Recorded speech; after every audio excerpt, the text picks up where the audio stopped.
श्री स्वामी समर्थ. जय जय स्वामी समर्थ. स्वामी तुमच्या सर्व इच्छा आणि सर्व मनोकामना पूर्ण करोत, हीच माझी स्वामीचरणी प्रार्थना.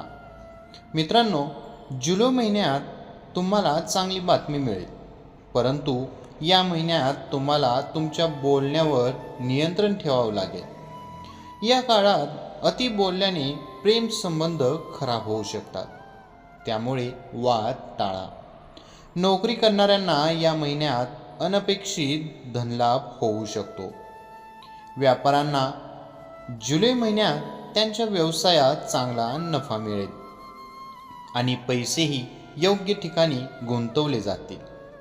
तूळ राशीच्या लोकांसाठी जुलै महिना नेमका कसा असणार या संदर्भात अधिक माहिती जाणून घेऊया. जुलैच्या पहिल्या आठवड्यात तुम्हाला काही चांगली बातमी मिळेल. तुमची प्रतिमा खराब करण्याचा कोणीतरी प्रयत्न करू शकतं. अनेक गुंतागुंतींची कामं आज सोपी होतील.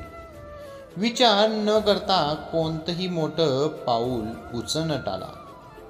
तुमच्या जोडीदाराची आणि तुमची तब्येत बिघडण्याची चिन्हे आहेत. व्यवसायात नफा संभवतो. आईच्या पाठिंब्याने मोठा फायदा होईल. अनेक नवीन संधी मिळण्याचे संकेत आहे. कुटुंबातील प्रत्येकावर टिप्पणी केल्यास कौटुंबिक वातावरणावर नकारात्मक परिणाम होईल. दुसऱ्या आठवड्यात आत्मविश्वास वाढेल. अतिउत्साह दाखवण्याच्या प्रवृत्तीवर नियंत्रण ठेवा. किरकोळ आजार आणि किरकोळ अपघात होण्याचीही शक्यता आहे. व्यावसायिक संबंध सुधारतील. तुम्हाला तुमच्या जोडीदाराकडून सहकार्य मिळेल. आर्थिक स्थिती मजबूत होईल. तिसऱ्या आठवड्यात आरोग्याबाबत सावध राहण्याची गरज आहे. वरिष्ठ अधिकाऱ्यांशी जवळीक उपयोगी पडेल. तुम्हाला काही अनपेक्षित व्यवसाय लाभ मिळेल. वरिष्ठांच्या सहकार्याने अनेक कामं पूर्ण होतील. पालकांची तब्येत बिघडेल.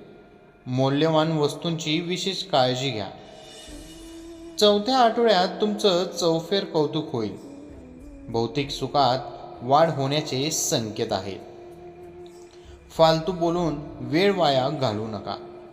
तुमच्या प्रतिमेबद्दल सावध राहा, अन्यथा काही नुकसान होऊ शकतं. समाजातील सर्वांशी चांगले संबंध ठेवा. कामात येणारे अडथळे दूर होतील. आरोग्यावर नकारात्मक परिणाम होईल. श्री स्वामी समर्थ.